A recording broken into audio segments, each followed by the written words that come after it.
What in the world is going on with Harrison Barnes? He has not looked like himself during this 0-3 start. And most concerning, he's coming off of a game where, despite playing over 20 minutes, he took just one shot. He's coasting out there, and we got to figure out what's wrong. Here to help me do that, the high flyer, Henry Turner, former Sacramento King, current Kings radio analyst, joins me right here on Locked On Kings. You are Locked On Kings, your daily Sacramento Kings podcast. Part of the Locked On Podcast Network, your team every day. And now, ladies and gentlemen, it is that time. Time for another episode of Locked On Kings. Hello and welcome into Locked On Kings, your podcast hub for Sacramento Kings coverage all regular season and all off-season. Today, presented by PrizePicks. First-time users can receive a 100% instant deposit match up to $100 with promo code LOCKEDON. That's PrizePicks.com, promo code LOCKEDON. My name is Matt George. I have the privilege of being your host here. I'm a Sacramento sports reporter and producer at ABC 10. Back in my home studio here, you may notice some things changing behind me. You're going to notice that more and more over the course of the next few weeks or so. I am in the process of moving. Don't worry, not leaving Sacramento, not leaving the Locked On Kings podcast, not leaving ABC 10. Still very, very much going to be here and involved in hopefully what will end up becoming an exciting season. And while there have been an exciting moments so far in these first three games, an 0-3 start, some people might have expected it. I was not one of those people. I'm hoping the Kings can figure out how to turn things around here in their 3 days of preparation before the Memphis Grizzlies, or should I say 3 days after the Sunday night loss to the Golden State Warriors. This is the end of day 2, so they really have one more day left to prepare, and hopefully they're trying to figure out how to unlock Harrison Barnes a little bit or get Harrison a little more comfortable, because as of right now, he does not look comfortable whatsoever. Is he being too passive? Is he just trying to find out how to fit with this group? Does he know his role but doesn't necessarily know how to be the best at that role? These are questions that I think we need a little more on-court time before we have answers to. But ultimately, we can clearly see that Harrison Barnes is not himself, and he's not playing even close to the level that the Sacramento Kings need him to play as a starter, as a really pillar of this team, as a consistent, hopefully, contributor to winning basketball. Harrison Barnes just hasn't been that. So instead of me putting the investigation hat on or detective hat on and pulling out a magnifying glass and trying to figure this out and look at the numbers and analyze the tape and stuff like that, I figured, why not get someone who's been there before, who's been on the floor, who's gone through slumps like this, who's played with really, really good players and tried to figure out how to incorporate himself or fit alongside those players. I'm talking about Henry Turner. If you haven't heard Henry Turner on Locked On Kings before, he's an amazing guy, a brother of mine, someone who is just phenomenal at what he does, provides excellent analysis, his long playing career in the NBA, spent some time with the Sacramento Kings, and then, of course, has now worked for years on the Kings radio broadcast side of things. I used to host Kings pre- and post-game shows with Henry. Very much miss those, so it's fun to be able to reignite that relationship and chat Kings basketball with him, talk a lot about Harrison Barnes. We also talk about Keegan Murray and De'Aaron Fox. So I hope you enjoy this conversation with the high flyer, HT. Joining me right now, you might know him as the high flyer, former Sacramento King Henry Turner, currently on the Sacramento Kings radio broadcast as an analyst, where he's been for quite a while. And HT, I need your analysis brain right out of the gate here, as well as your former player brain, because I want to talk to you about Harrison Barnes. Look, with the exception of De'Aaron Fox, Harrison is the longest tenured Sacramento King. So we're pretty familiar with Harrison. We know what he brings to the table. These first 3 games, he hasn't really looked like himself. First and foremost, what do you see going on with HB to start this season? You know, we were talking about that on air, Matt. It's funny that you bring it up because this basketball team, if they're going to be successful, they need Harrison Barnes. Harrison Barnes is going to have to be a part of this for these guys, you know, to try to make that push for this playoff berth that they, you know, so desperately want. But I don't know, man. I know last year at the end, I thought Harrison Barnes kind of checked in a little bit, you know, seeing that the season was almost over with. Sabonis and De'Aaron was hurt. He was the third one out there. But now Harrison Barnes is going to have to be much more aggressive. They need him. They need the old Harrison Barnes. They need the Harrison Barnes that started last year early on, the guy that really took control and, was one of the best to start off for the Sacramento Kings. When it comes to HB, though, we know kind of his calm, laid back demeanor. We know how he is in front of the media, and we've seen him let out a yell and things like that on the floor. So we know he has that competitive drive. He's not just a laid back person all the time. But do you need to see, are you questioning kind of the competitive drive of what you're seeing from Harrison Barnes right now? Does he seem focused or checked into you? Or does it seem like more he's trying to figure out how to incorporate himself into a pretty new team? From what I know about Harrison Barnes, man, Harrison Barnes is a professional. I will never question, his effort out there on the floor. I'll never question his heart, his drive. I've never, seen him be that type of player to where you have to question those things. I think he goes by his job very professionally. I think he's trying to find his way, but at the end of the day, you have to look at what's happening. The dynamic has changed a little bit. Last year at the beginning, Harrison Barnes was the number 2 guy. De'Aaron was 1, Harrison Barnes was 2. So now we done brought in another superhero to this Justice League, and De'Aaron's 1, Sabonis is 2. You might even put the rookie up there because the rookie is playing out of his mind. I love what he's doing. He might be number 3, and then Harrison might be number 4 as far as getting touches out there, trying to be able to score on offensive end. Yeah, and you look at his first 2 games, and he struggled shooting the basketball. What I appreciated about game 2 is when he was struggling, he was still attacking the basket, and he was drawing fouls. The problem was he and the entire Sacramento Kings team couldn't get a free throw to save a damn. And then you look at the game against Golden State, but this is what's most concerning to me about the Golden State game is he still plays 21 minutes, not as many minutes as you would expect from a starter, but still 21 minutes.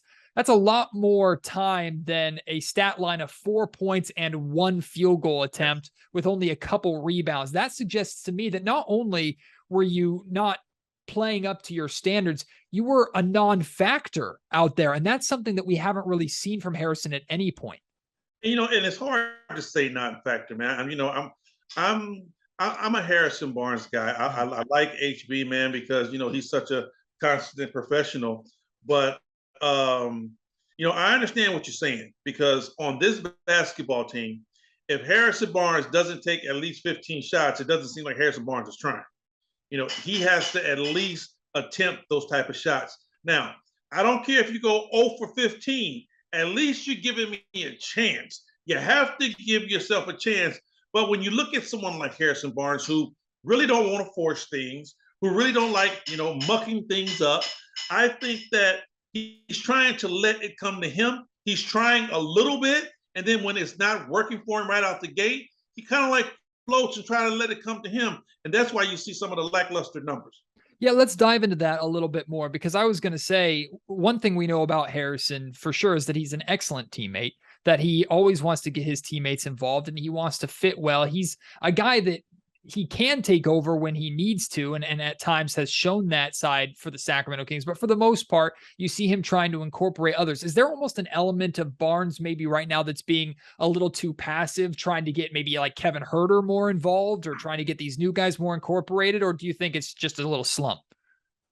I think it's more so of a little slump. But here's the big thing, Matt, and this is where a lot of fans, a lot of organizations, they get it misconstrued.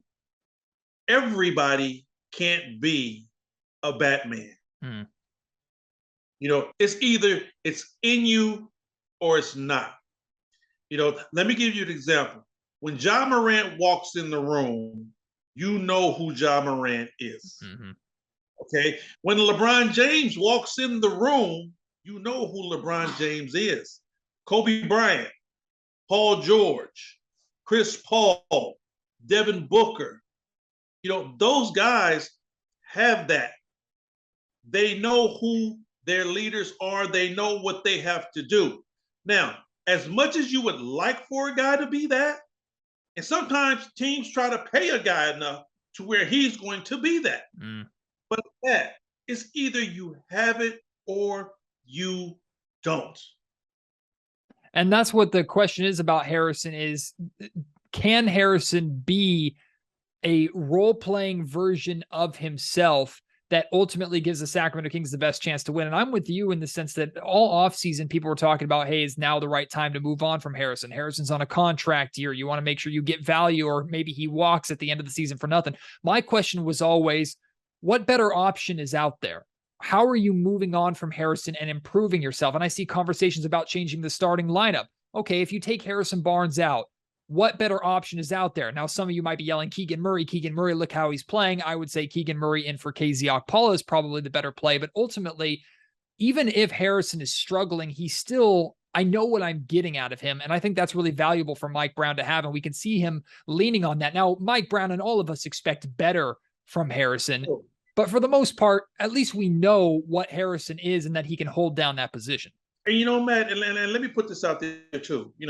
Like I said, I'm not here to discredit Harrison Barnes. Harrison Barnes is a very good player in my eye. But the thing about it is that, like I said, everybody can't be a Batman, and it's okay. It's okay because that's why you have role players on teams.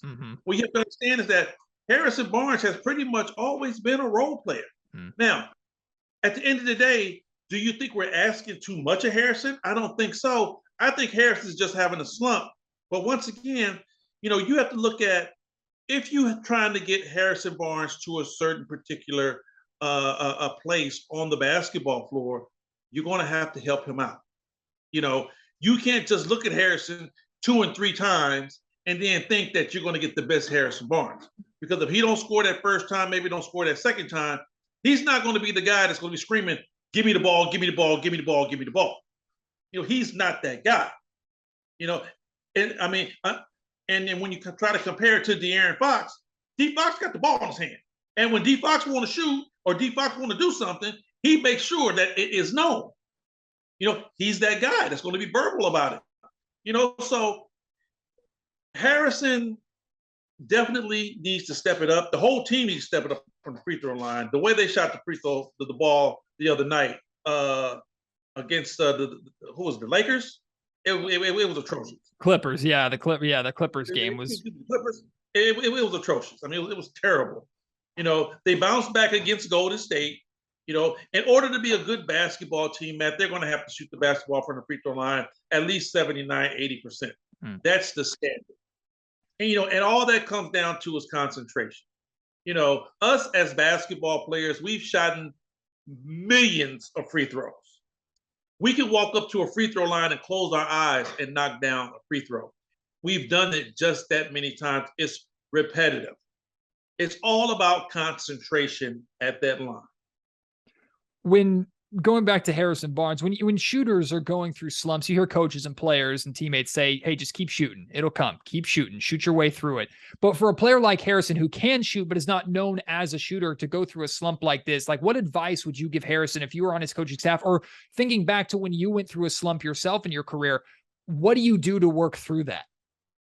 I don't know how well Mike Brown knows Harrison Barnes or knows Harrison Barnes' game, but as far as what we've seen here in Sacramento, Harrison Barnes' outside shot is struggling. But Harrison Barnes is a hell of a low post player. It's been times where Harrison Barnes have carried this team in the low post. I think that they're going to have to find something to set Harrison Barnes up with a play to where he gets the ball down in the low post and he gets to go to work and get shots that's going towards the basket and get him at the free throw line a little bit more. HBU got to knock down free throws. But, I think that would help him as far as getting his shot going and getting that confidence back. I'm glad you brought up the post, because that's something that I noticed too, is not only now the Kings were a worse team last year than they were this year. They have more weapons this year than they did last year, but there were times, Henry, and I think you were alluding to this, where the Kings would rely on Harrison to get a bucket in the post to stop the bleeding or to continue a run, or if they couldn't get anything going, Harrison Barnes in the post was all reliable. And I haven't seen him post up at any point. I don't know if that's Mike Brown's offense and those decisions. I don't know if it's Harrison Barnes' decision, but I 100% agree with you. Reestablish Harrison's post game a little bit. See if you can take advantage of some mismatches because defenses are switching a lot, having to deal with Fox and Sabonis. No doubt. If you need to get Harrison Barnes going, and he just can't get the fire going from outside on the perimeter, you're going to have to put that guy down in the low post for a little while and say, okay, HB, let's see if we can get you going down here, because he does have a double facet game. He can play on the outside and he has a low post game. So, if the outside ain't working, hey, go to the low post, see what he can give you. Well, last question I'll ask you about Harrison Barnes before we move on. At what point does it go from a slump to a major concern? Is there like a game total? Because the reality is, Henry, we're 3 games into a 82 game season. Like, there's so much time for him to turn it around. But if we get 15 games in and he's still struggling, do you start to panic, or does that number even exist? Well, I mean, I wouldn't panic on Harrison Barnes right now. Look at the stats, Matt. Nobody is really shooting lights out besides De'Aaron. Mm-hmm. Everybody is struggling. So you just can't just point the finger at Harrison and say, okay, well, we're going to give you a time frame. I honestly think Harrison will bounce back. It might take a little time. I don't think the Kings should have a panic button with Harrison Barnes. I mean, it shouldn't be a panic button. It's like, okay, he's just not playing well, and give him some time to get it going. I mean, you can't have a Harrison Barnes that's going to struggle the whole year. You can't have that.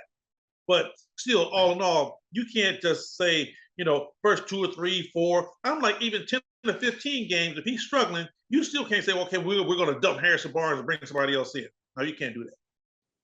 Today's episode of the Locked On Kings podcast is brought to you by PrizePicks. PrizePicks is daily fantasy the way it was meant to be played. No more worrying about managing lineups every single day, adjustments, no more having to deal with when you're, especially in NBA fantasy, basketball fantasy, when you're playing a team and maybe their best player plays 3 times in a week when your best player plays only twice. It's an unfair advantage. You deal with things like this all the time in fantasy that are a nuisance. They're annoying.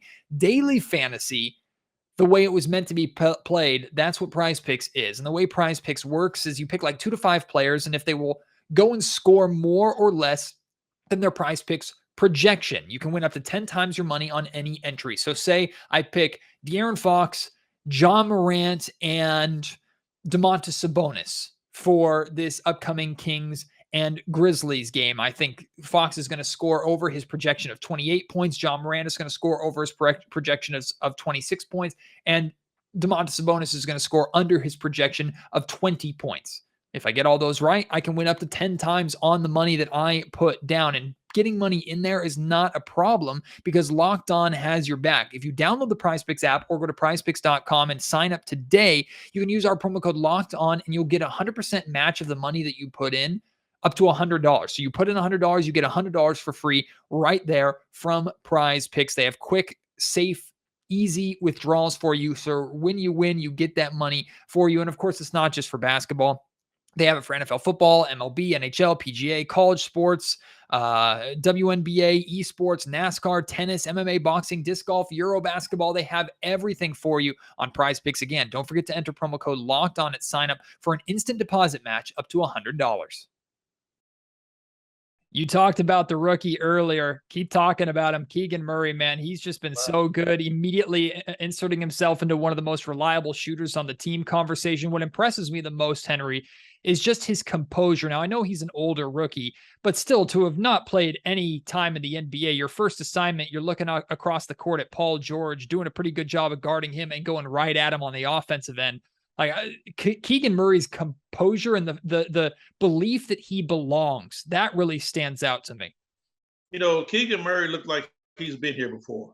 If it wasn't for the baby face, I would swear he'd been here before. He reminds me of a lot of Tim Duncan, man. I mean, this young man's game is just so refined and so poised. He never gets out of character. You don't ever see him trying to do something that Keegan Murray can't do, and he doesn't shy away from the moment. He knows that when he's on that floor to play. He's not passive. He takes the shots that come to him, and he doesn't do what he can't do. I like that. And even on the defensive end, You know, he isn't always right, but he seems to have a sense of where he needs to be in the team concept. He's only played 2 of the 3 games, was only available for 2 of the 3 games.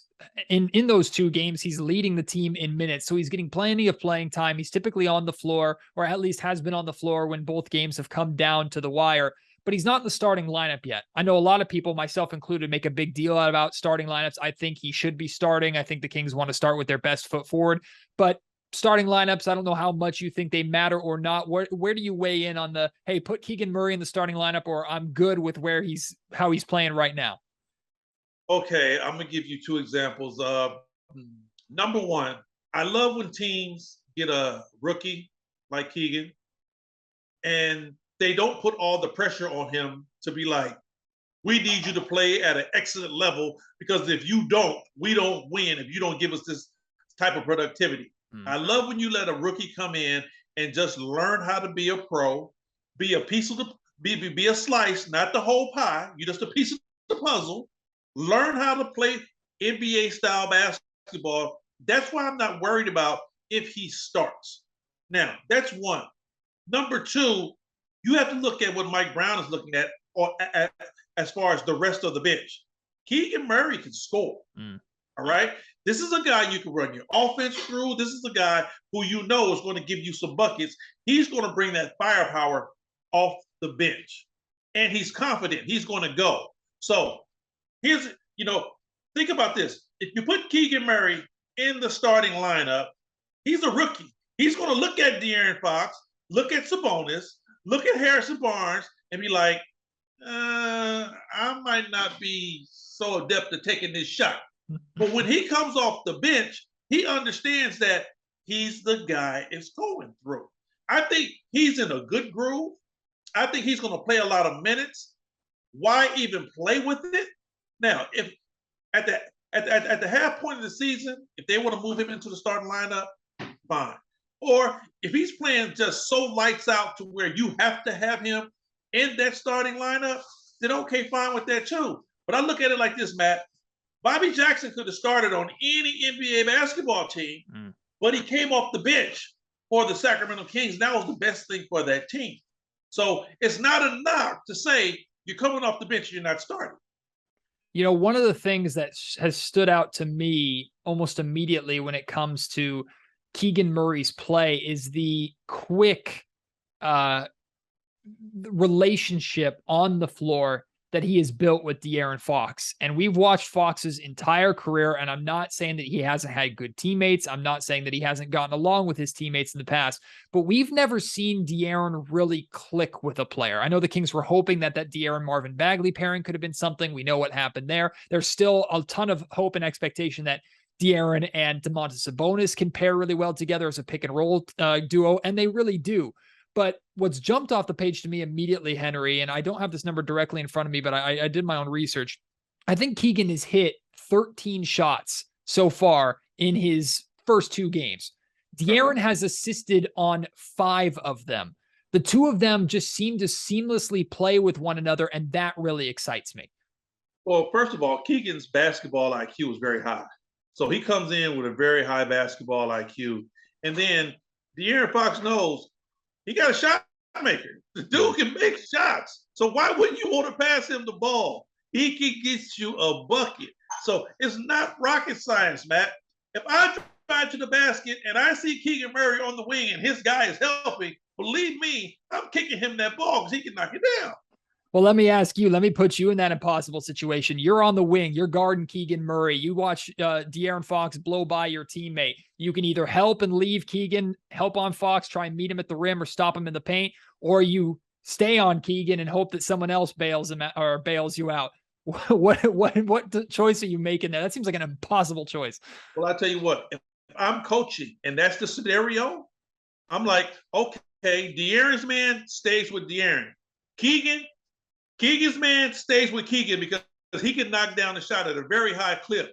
We're going to rotate somebody else over to meet De'Aaron at that rim because I'd rather take that chance than to leave Keegan out there by himself because he's going to knock that shot down. Yeah, and you don't want to let De'Aaron Fox do what he does best, which is finish around the rim. But let's talk about him a little bit, man. Henry, I put a lot of pressure on De'Aaron, and I've talked a lot about the fact that he's struggled to start seasons pretty consistently throughout his career. We know how important the season is, not just for her, but for the Sacramento Kings as a whole. De'Aaron Fox has done everything that I could ask of him. And it's a bummer that on opening night, when he scored 33, he had those 8 turnovers, because that kind of marred or undermined a really, really solid performance. He follows it up with 36 points. He's in the top 10 leading scorers. He entered the Golden State game as the second leading scorer behind just Jason Tatum. Like, De'Aaron is doing everything you could ask of your star. And it's really disappointing that the team is 0-3, because he's not going to get the recognition that he deserves for how he's playing to start this season. You know, Matt, I've been equally as critical on De'Aaron because I played with greatness. I played with Hall of Famers. I played with Mitch Richmond. And you know when a guy has that it factor, and De'Aaron has that. I think De'Aaron chooses to hit the light switch when De'Aaron wants to. You know, he's just that good to where he can hit a light switch. He's a different guy. But this year, these first couple of games, it seems like De'Aaron is very much in tune. De'Aaron is very much rejuvenated. De'Aaron is out there playing at the best of his ability. You know, his first 3 games, he's playing lights out, bro. You can't ask the dude to do anything else more.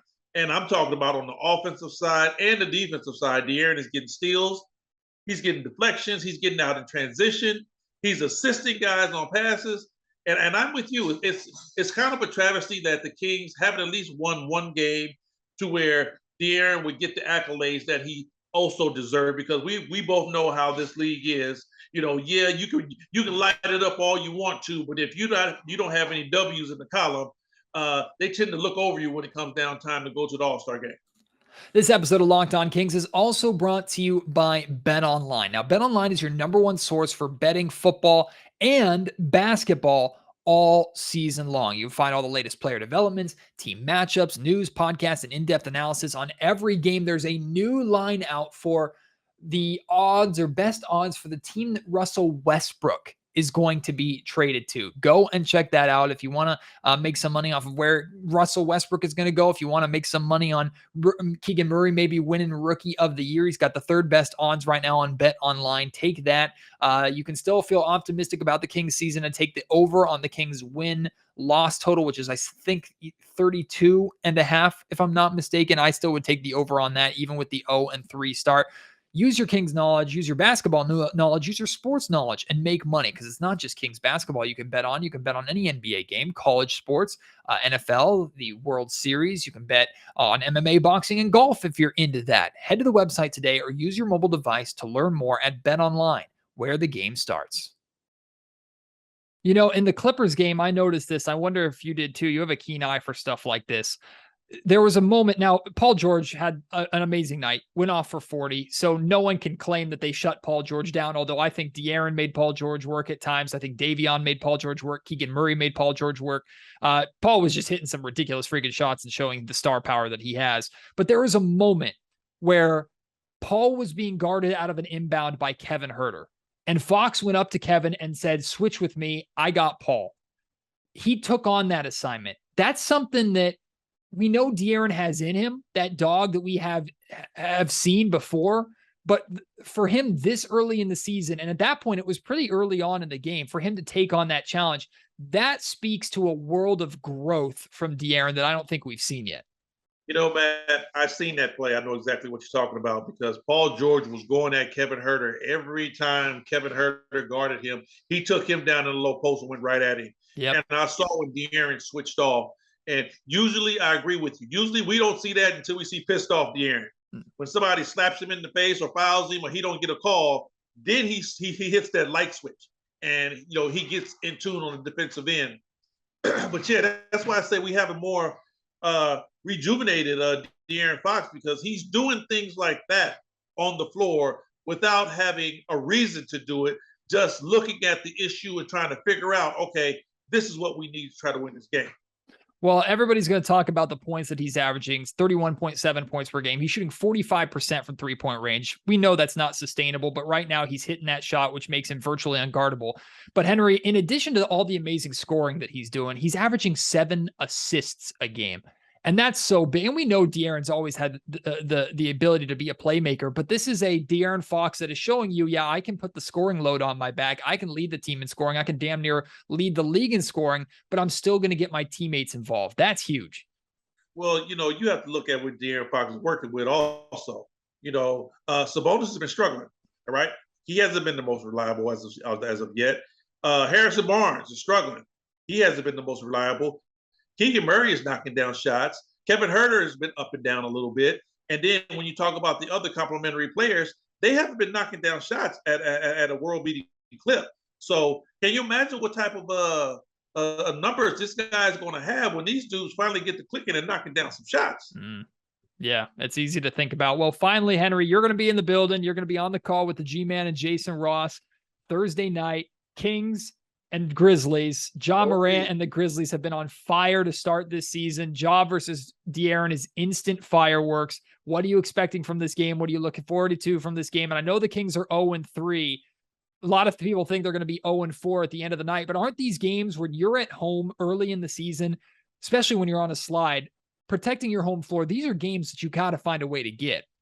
Yeah. And the Kings have definitely been guilty of not holding home court. That's been another aspect of the game to where they have totally been lacking. But what I expect from this game, I expect electrifying play. I expect some lightning, some thunder, because it's always been the thing that the media, us, we got going. I can't say it's with them, but it's with us about the Ja Morant, De'Aaron Fox comparison. Oh yeah. Guilty. Remember, it was a big thing that was running around Twitter last year. Someone tweeted out that Ja Morant was everything that De'Aaron Fox wanted to be, and that was a big thing. So, but no doubt, Ja Morant, love the guy, love the way he plays, love the way he runs his basketball team. He's an alpha male. He gets it done on the offensive side. He gets it done on the defensive side. And De'Aaron Fox this year, for what he's starting out, how he's playing, it's going to be a rumble in the jungle. It's going to be the Thriller in Manila. Rumble, young man, rumble.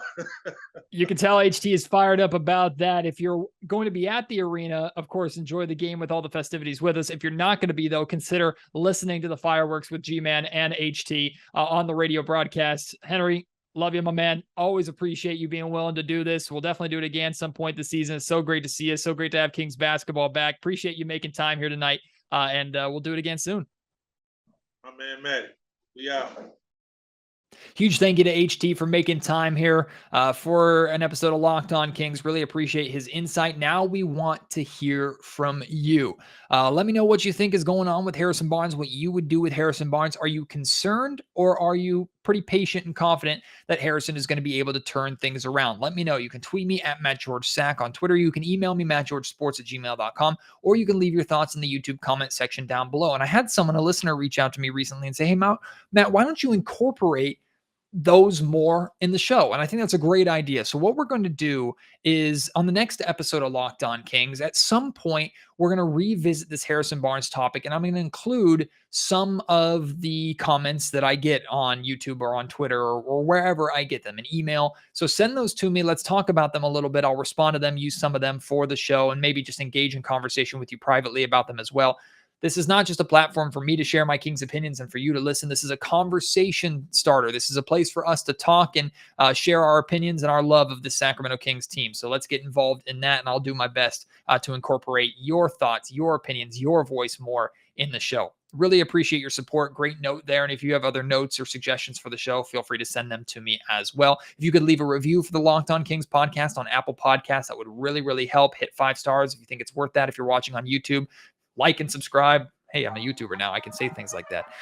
And always just continue to keep listening, keep supporting, sharing this podcast with your friends, Kings fans, or otherwise. I've been so delighted by how many fans of other teams have listened to Locked On Kings maybe before a matchup against their team and have stuck around to listen. Really appreciate you. You know who you are. And I can't wait to be back with you for the next episode of Locked On Kings. Until then, my name is Matt George. You have been listening to the Locked On Kings podcast, part of the Locked On Podcast Network.